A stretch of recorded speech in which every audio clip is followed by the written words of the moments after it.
Mistakes are made. Disaster strikes. Every design project has its setbacks and problems.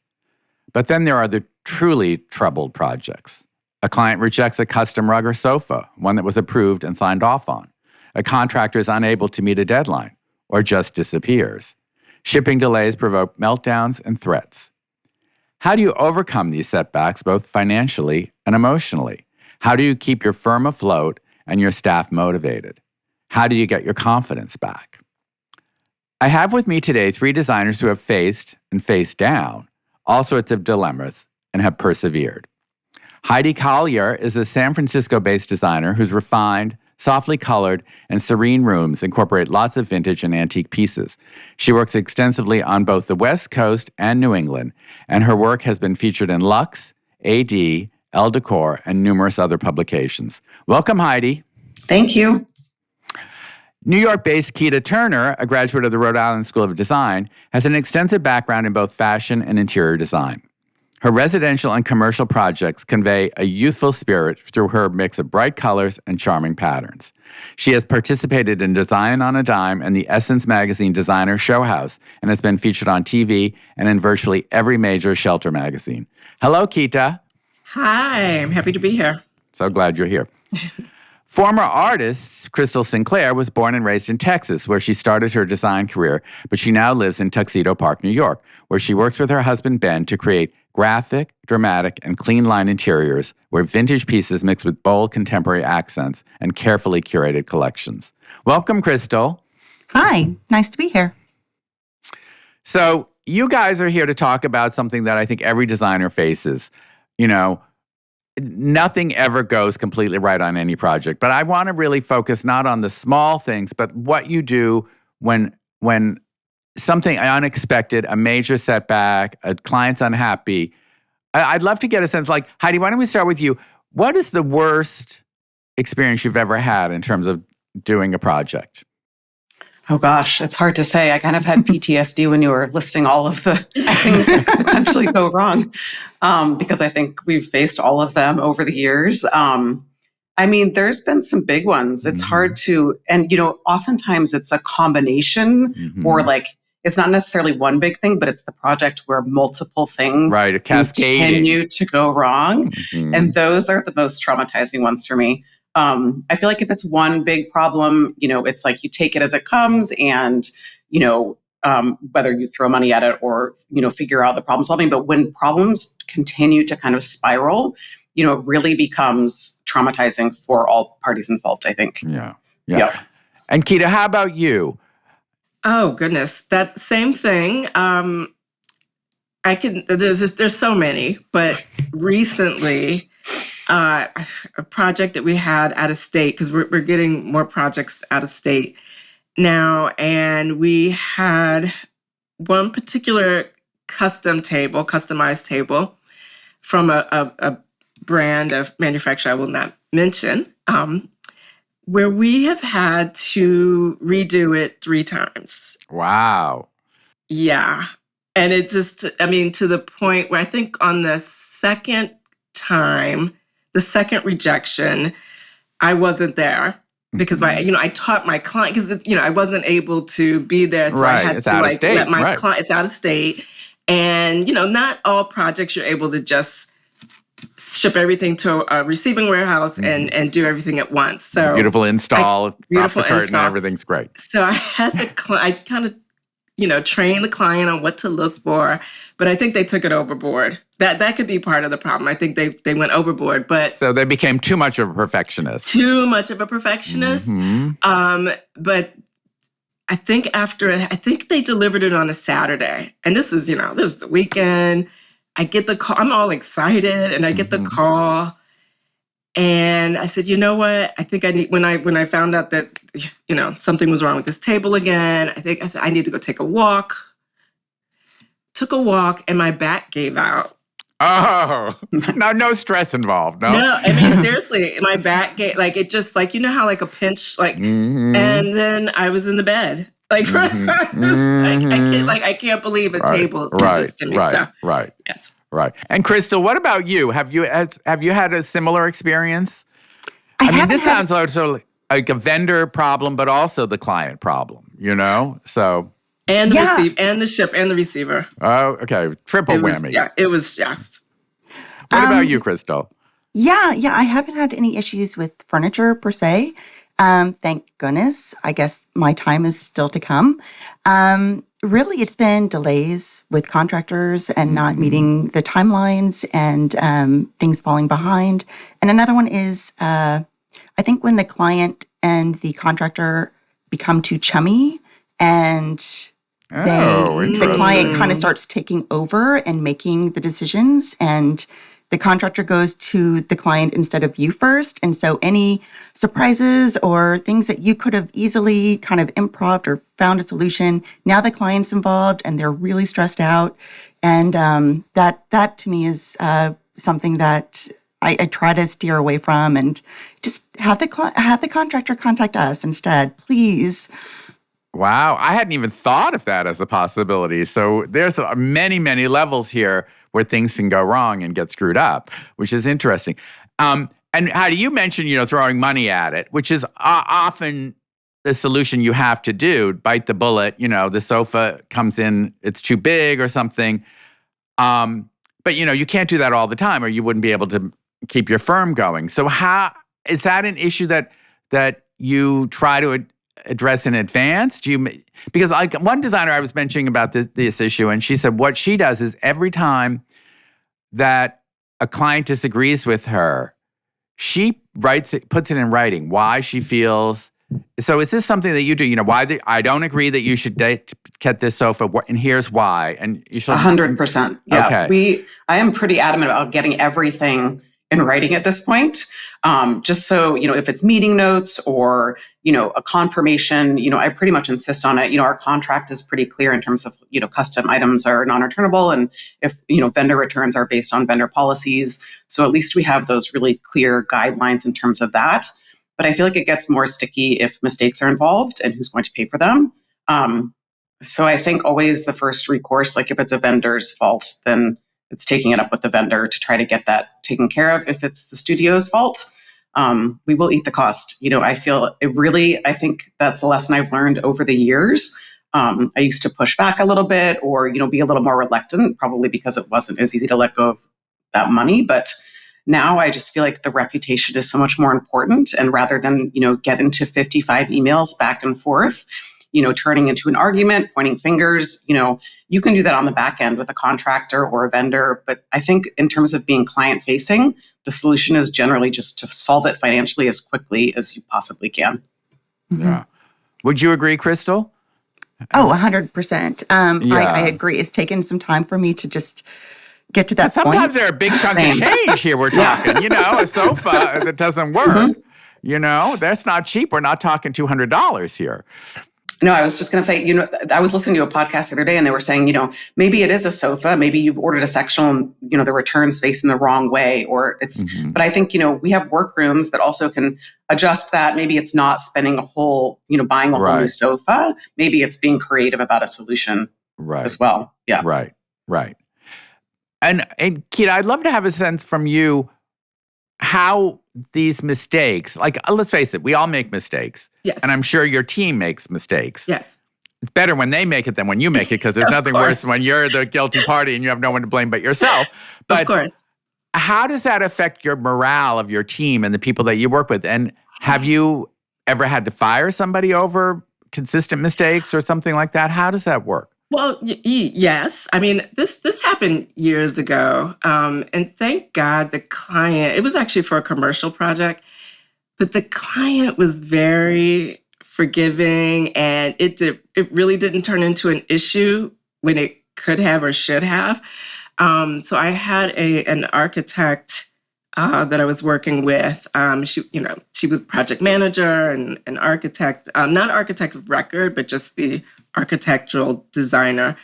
And she made a mistake on measurements in one of the offices. And the part of the credenza hutch, it was actually in the main office. Oh, great, of course. Not the main office. It was in his office. Right. And the hutch was bigger than it overlapped the window. Oh, yeah, that's not easy to hide, you know? Yeah, like maybe by like a foot. Oh, And that's not easy to I hide. was mortified. Right. But it was a type of, but he he wasn't even like, no, we need to reorder it. Like, I can't remember how we kind of camouflaged it, but he was like, don't worry about it. And it's not like he's like never worked with me again or gave us bad, but never worked with her again. Yeah. And also for some other reasons. But that was, because I believe in double checking. And I think I depended on her to also double check those measurements. So, well, the interesting thing is like the whole process is based on trust. I mean, your client trusts you, you trust the client, you trust the subcontractors, your contractor, all the artisans that you employ. So when somebody screws up, the whole structure is wobbly, and so.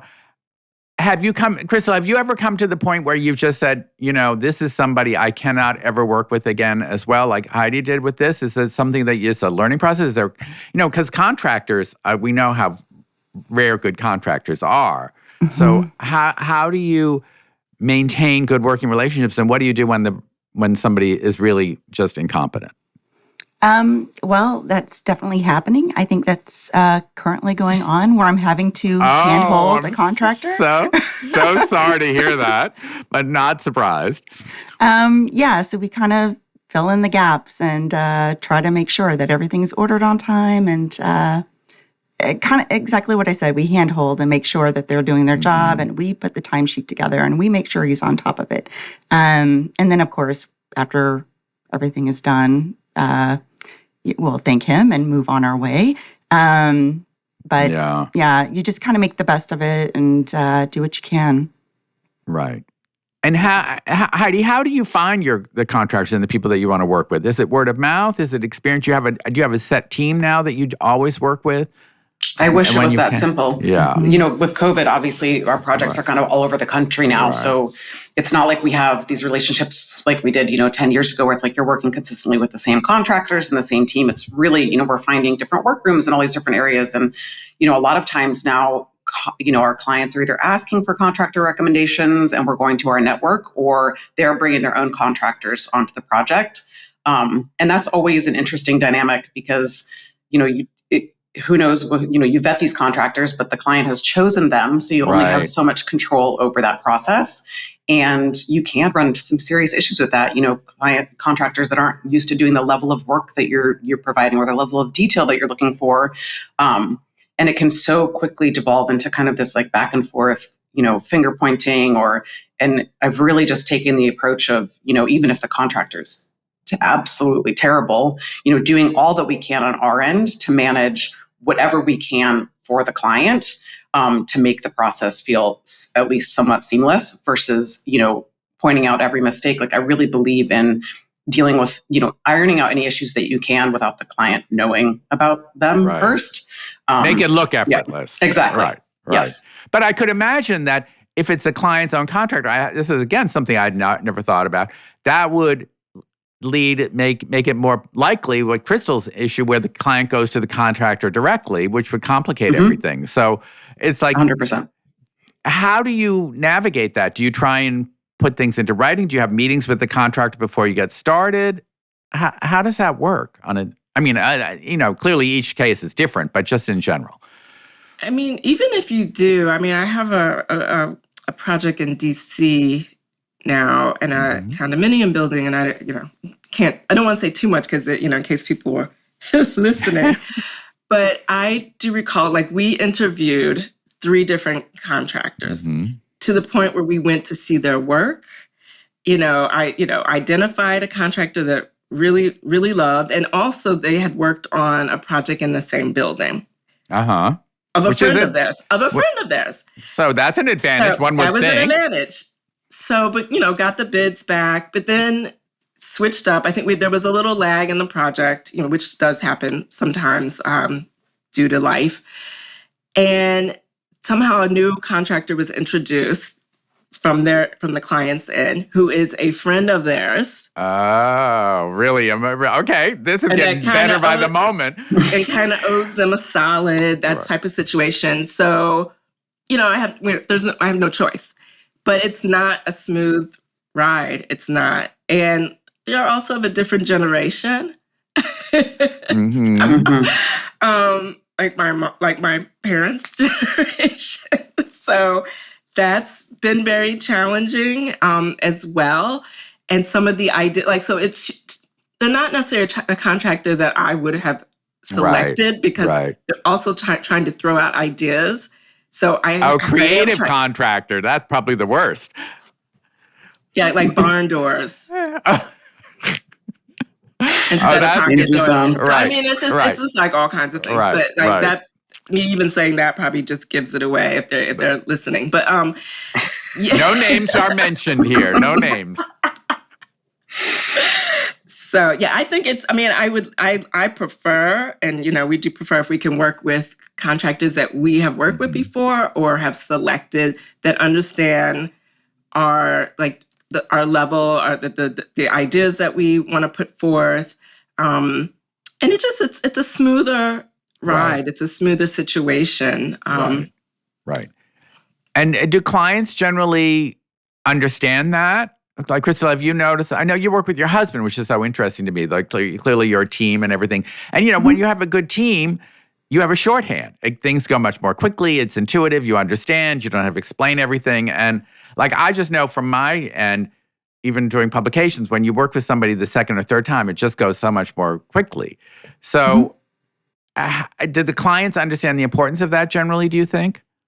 That it's to their advantage, that things will get done faster, or no? I some do, I will say, but sometimes, especially lately with bids being higher, it's been about trying to find a bid that is more affordable. And I always try to warn people it's you get what you pay for. Exactly. And and another problem is lately that contractors are very busy, and a lot have been able, just turn down projects or say, I can't take this on. It's true. There's enough manpower. And this is a question I want to ask you guys about vendors too, because, like you said, if it's a vendor mistake, you send it back second time, third time, or depending on what it is. But, all the furniture companies and they're all backed up too because of the delivery delays or all of the COVID. So do you find that they're giving you more pushback on returns or alterations? Is that becoming a problem? I think it depends. The scenario that I explained earlier, I'm working with, there's a rep. I have a rep, so I'm not dealing, and they want our business. Right. So but I was like, we will have to kind of halt more orders until we get this situation right. So that's a little bit of pressure you can apply. Yes. Okay. Yes. And, and I do, make our grievances, known, and give, feedback. Like I would want feedback, from anybody, and I think that they should want it as well, especially on the freight and delivery and handling end. That's where I found that's where we have had the most problems really recently. Same. Really is on the end of it, delivering, getting the goods in good condition and in a reasonable time. The amount of damages that we are dealing with is, it's unprecedented. I feel like I get an email at least once a day from any receiver that we're working with. This came in damaged. This came in damaged. And I think it's, the past 2 years have been so rough on showrooms and, everybody. It's just been an inundation mixed with supply chain issues and changing of reps, changing of staff, not having enough staff. But I feel like we're starting to get more responsive vendors now. And we have not had issues with vendors dealing with damages. Most people, I think, are so used to it at this point that they're just compensating you to get everything repaired. And I can't imagine how much they're dealing with. Right. Well, it's so ironic. The price of shipping has skyrocketed, but meanwhile, the delays have also increased, and it sounds like the quality of the deliveries is worse. So it's like that's, again, another triple whammy here that's Yes. complicating everything. And how are clients responding to that? Do they understand? I mean, obviously you don't go crying to the client every time there's delay, saying, "Oh, you're not going to believe this." But are they generally? Do they understand that things? No. I mean, I have one client that was like during COVID, and they live in a state that doesn't opposite of New York, and she really felt like these manufacturers and these companies were using COVID as an excuse. Okay. She said it. Yeah. I was like, okay. Yeah. Okay. Yeah. Well, there are a lot of people when, wealth sort of gives you a barrier to the real world. You're protected. You're in a bubble, and they don't want to look beyond the bubble, They don't. And I had there was another crazy table situation with now this was with the receiver. Again, this was an out-of-state receiver that I was using. And I don't know how you guys, how you deal with your receivers, but almost like as soon as they received the goods, the clock was on. Like they started charging like storage costs. whoa. Almost even before they even set up the delivery date. So eventually, but there was one instance where everything was going fine until there was this instance with a table. And again, the client was supposed to be there. The client wasn't there. Their cleaning part, their on-site cleaning live-in was there and accepted the table. I didn't realize that. The table was damaged, but she didn't know. Like she didn't relay the information to her on-site staff. And the receiving company hid the damage. They actually turned the table, and so it was in 15 minutes. Within 15 minutes, we called them, but then it ended up being a whole back and forth to the point where, we were trying to get the credit card company involved, and then I was, thinking of putting something out on Yelp, It's a glamorous life, you guys. Totally. You decorators lead such a glamorous, glossy life. I mean, it got nasty. It actually got nasty. Yeah. And then I said, you know what? I'm not going to do that because you never know. This could get really nasty. The next thing you know, there's horrible Yelp reviews about, reciprocated. Yeah. Right. So I just found another receiver. Yeah. But I have a simple solution for you, Keita. All you have to do is now design all your homes without any tables. All joking aside, there are so many factors and levels, so many people involved. And, something as simple as having a table made and have it delivered and installed in a house. There's so many avenues for disaster to penetrate. And it's like, I just don't, I'm fascinated by the guys that you guys continue to do this work because it is so fraught, I think it's hard. I think there's a perception of this industry that it's like such a glam job, Right. and so glamorous, the life of an interior designer. And I'm like, it could not be more opposite from the truth. We're sitting over here flat on my back from dealing with, emails all day long, contractor problems. And, just like you said, it's constantly something new. You're like, I didn't even know that could go wrong. Right. And here we are, another thing on the list. It is just, behind the scenes is so different than what it looks like. Yeah. So I want to get back a little to clients and client expectations at the moment because, everybody's been unprecedentedly busy for the last 2 years. I mean, we thought COVID was going to end the design world, and it said it supercharged it. But do clients now... Do you feel, because I've heard from some designers that clients are more difficult than ever. They're more demanding, more litigious. I don't know if any of you have ever been sued by a client, but I do know some designers who have. And I wanted to know how you handle that. Do you get everything in writing like we were talking about? I mean, but although you can't put everything into writing because like Heidi was just saying, there's just things pop up that you never would have expected. So how do you go about that? Because also design is a very intimate thing. You're working with these clients in their homes, how they live every day. As I mentioned, trust is so important. How do you establish these guidelines and boundaries without making it seem like this is just a straightforward business dealings, because it's not. Crystal, what do you do? How do you approach it? I try to set expectations pretty where they should be. I definitely, before we start a project, I always say there's going to be something that pops up. Every project has some surprise. And I feel like being very honest and transparent with clients has been a very good way to navigate the whole, just again, the expectations and just not setting their expectations so high or too short of a timeline or when they're going to move in. I try to, we should add a month onto that just in case. Or, so yeah, I really try to set the expectations like lower or higher, whichever way that goes. So they're not hit blindsided too much if something does go awry. Right.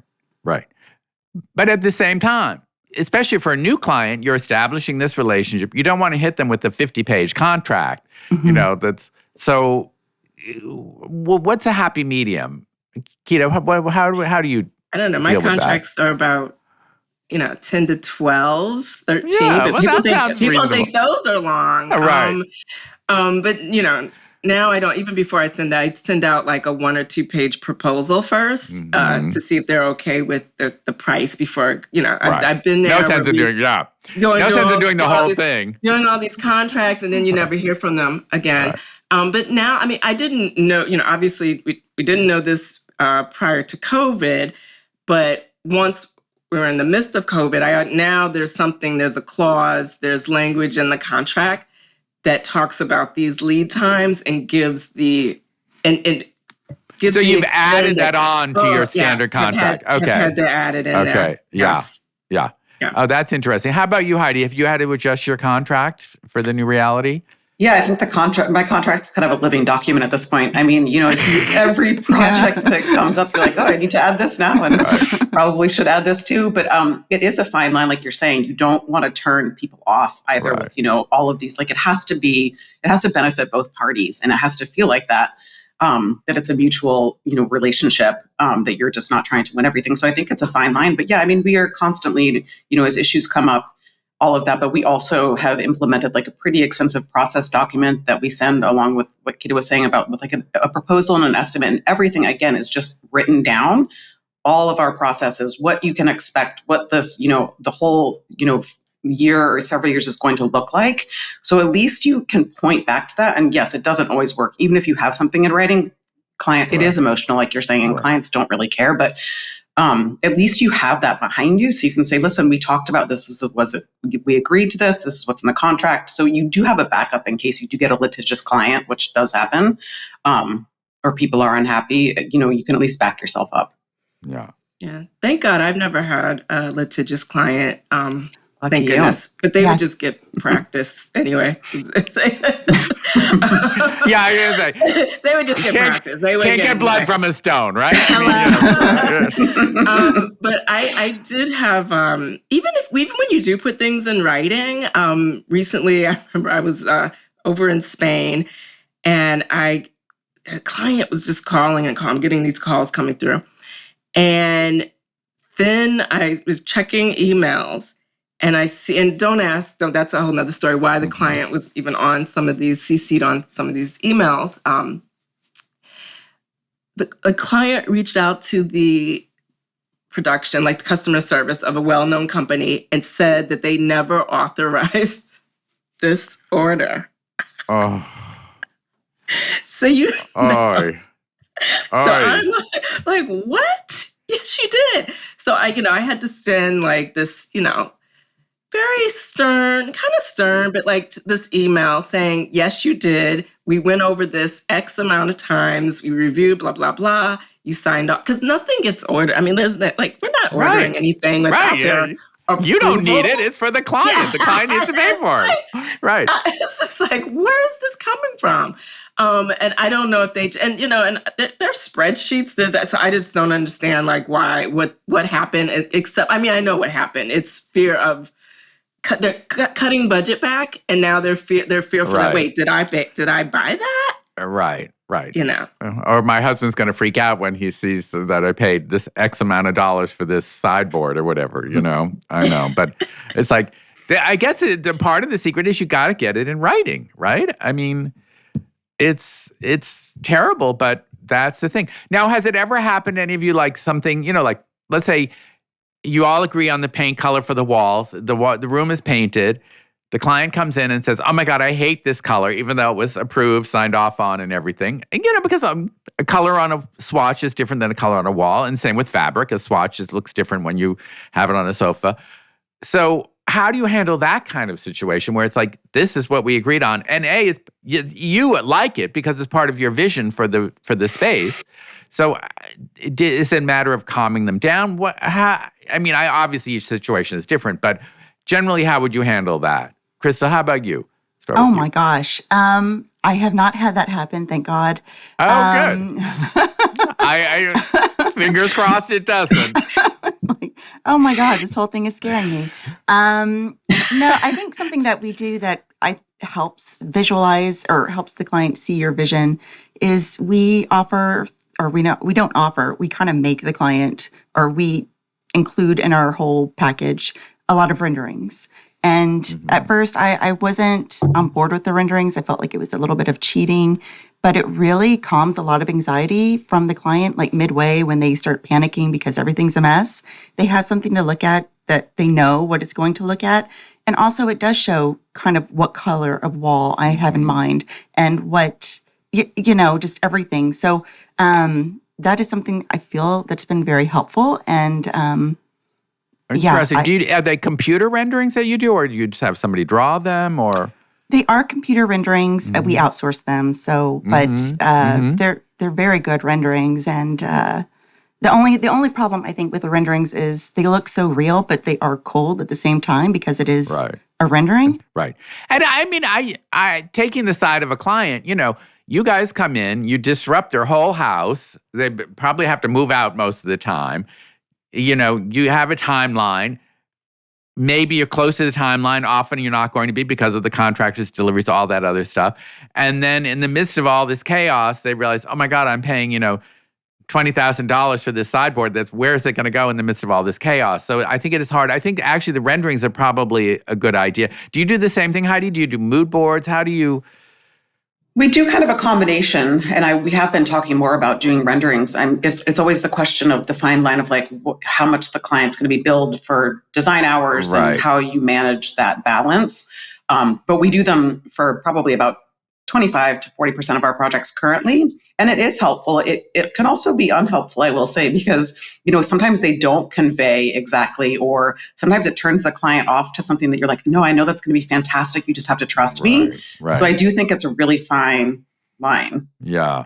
And Keita, what about you? How do you reassure your clients? Yeah, we don't do renderings 100% of the time. Also depends on if the clients want to pay for them. I know I've spoken to some other designers. They include the renderings within their design fee.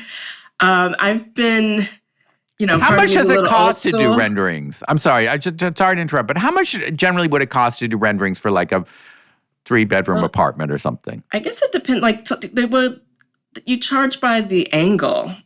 Oh. That's so interesting. I didn't know that. Yeah, so and by the options, by the options. I think I don't know. It could range anywhere from.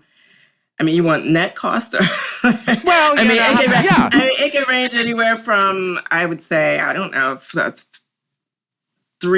to $1,500. Okay. Yeah, I would say $1,000 to $2,000 per room if it's a good sized room for a decent details. Yeah. 400 and oh my God! Send us your person, Crystal. But is that an angle or is that that's per room? Angle? That is per angle. So that's what I'm saying. So per the number I was giving was per. Okay, I just want to have a sense of what you're asking for the clients to pay for it. I don't do what you guys do. And I'm kind of with Heidi. I like things to flow and to evolve. Like definitely mood boards, definitely concept boards. I would like to maybe start doing more renderings, and just even from the standpoint of like showing, maybe for our firm, just showing what else we can do that may be outside of the New York City area, just putting something on the boards just for our own sake.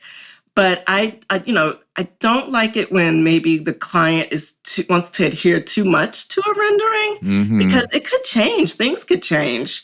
I like, you might introduce something else into the mix. And to me, it's kind of you like find a perfect antique piece or vintage piece that's just, this is going to add so much pizzazz to the room. And they're like, well, it's not in the rendering, Yeah, exactly. Yeah. I could see that it's a bit ties you up a bit. But at the same time, as like Crystal was saying, I could see that it would be very reassuring in the midst of all this chaos that's going on that you could say, no, look, it's going to happen. It's going to happen. And I prefer hand watercolor renderings just from an aesthetic standpoint. Right. But I know that the computer renderings are what people ooh and ah over. Right. They like the realism. Right.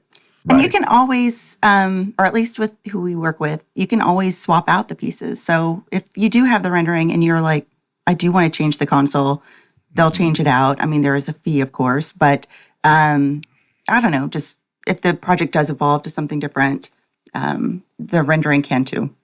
And have you found in your experience that like the when you're doing like ordering a sofa or a custom rug or something that's a major expense, or the fabrics for elaborate curtains if you do those or whatever, does it help that the client has seen the fabric or the rug sample in person, all of that? How much hand-holding / shopping do you do with your clients? I'd love to get a sense. Heidi, how about you? It's very collaborative in terms of we're sharing a Pinterest board or some sort of inspiration images to start. And, some clients are more collaborative than others and they will send ideas or, hey, I've had clients that go to the design center before and start pulling fabric. So there is an element of that. But in terms of, we pull together a really comprehensive presentation by the time we're presenting. It's the full house, top to bottom, every single fabric, down to trims. So, I do think it's helpful for them to see, touch, and feel all of that. With the long distance projects now, we're not doing every presentation in person. We generally send a sample box out for those that's got everything. It's nicely labeled. It's pretty. And it is very helpful to have those. You cannot convey fabric or wallpaper on a design board in the way that it is to touch it. And so I think it is helpful to have the physical samples. Yeah, definitely. And those clients, Crystal, would you think that those clients they're more informed, so there's going to be more understanding of what's happening? Oh, for sure. I do think they know what they're getting. And I think going over the materials with them, they get a little more excited, which is always good to get the client excited and, ready for the change. So, I definitely think it's helpful and kind of necessary to show them all the materials and get them to approve everything in person. Right.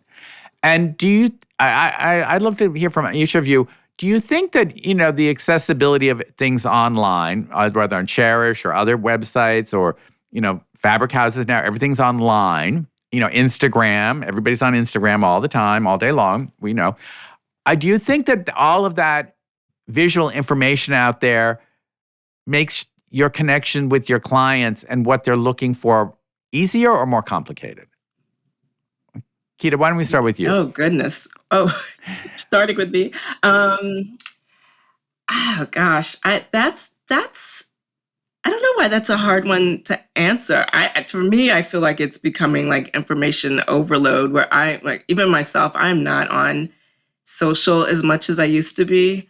Don't even really have the desire to be on as much. I feel like, there's times when I feel like I should, that's obviously the way to market. But it's a lot. But I don't know. So, and I feel like some of our clients, they're not on there. Do you have interesting? Have you heard of House, or what magazines do you? None. Yeah. There are clients that they are completely not in this world, which in a way could be great. But on one hand, then they don't know their style. And Heidi, what about you? Do you think it makes clients more understanding, or is it just complicate everything?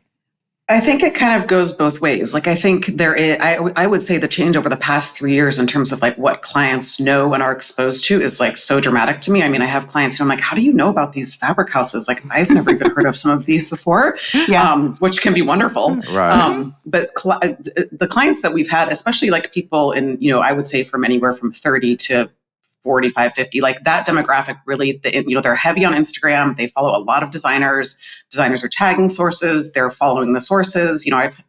So these clients tend to be a little bit more well-versed than they were a few years ago. And I think it can be both beneficial and frustrating at the same time.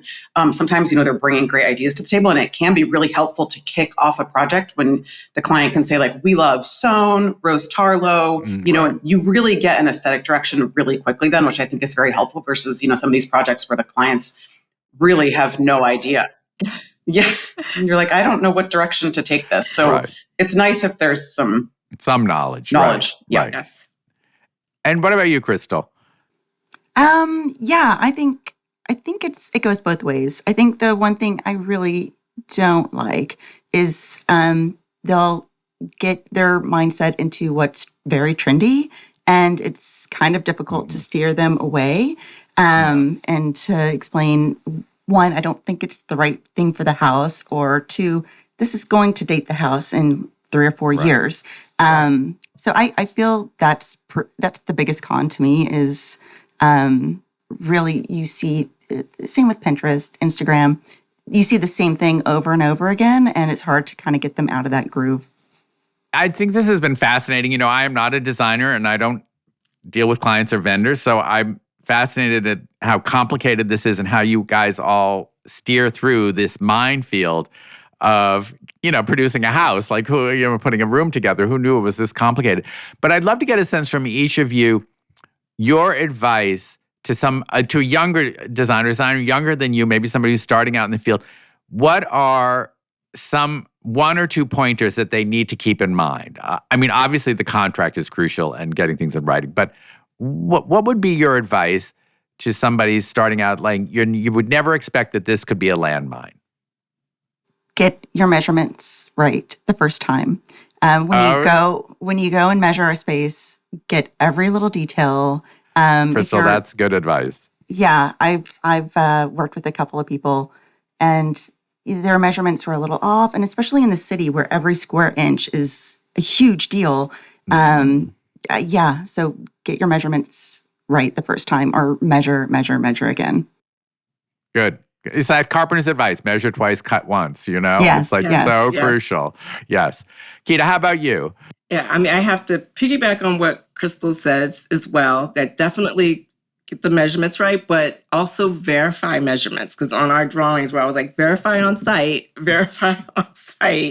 because we have had things happen. And also make sure that, if you're dealing with a couple, or who are the decision makers, and make sure they're both on the same page. Oh, that's important. Because we've also had some situations where, one loves it and the other, right. One wanted that.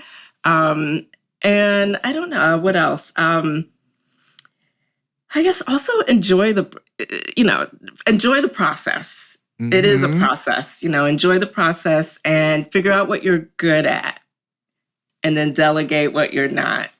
Very good advice. Mm-hmm. And Heidi, how about you? How do we minimize disasters? I think the biggest thing for me is always don't make the same mistake twice. So it's expensive enough once, right? Exactly. You're going to make them all, whether it's, a mistake with a vendor, you didn't read a quote thoroughly, you placed the wrong order, or if it's a mistake with a client, the way you handled a situation, the way you dealt with the contractor, whatever it is. Like, I take everything. I always say I learn something new in this career every single day, even after all these years. So I try to just take every experience and learn from it, and then not do the same thing again. Right. Well, I think that our listeners are going to really benefit from all your hard-won, shall we say, wisdom, expensive wisdom in some cases. But I really can't thank you enough. I really want to thank all three of you, Keita Turner, Heidi Caillier, and Crystal Sinclair, my wonderful guests on today's episode of the Chairish podcast. And thank everyone for listening.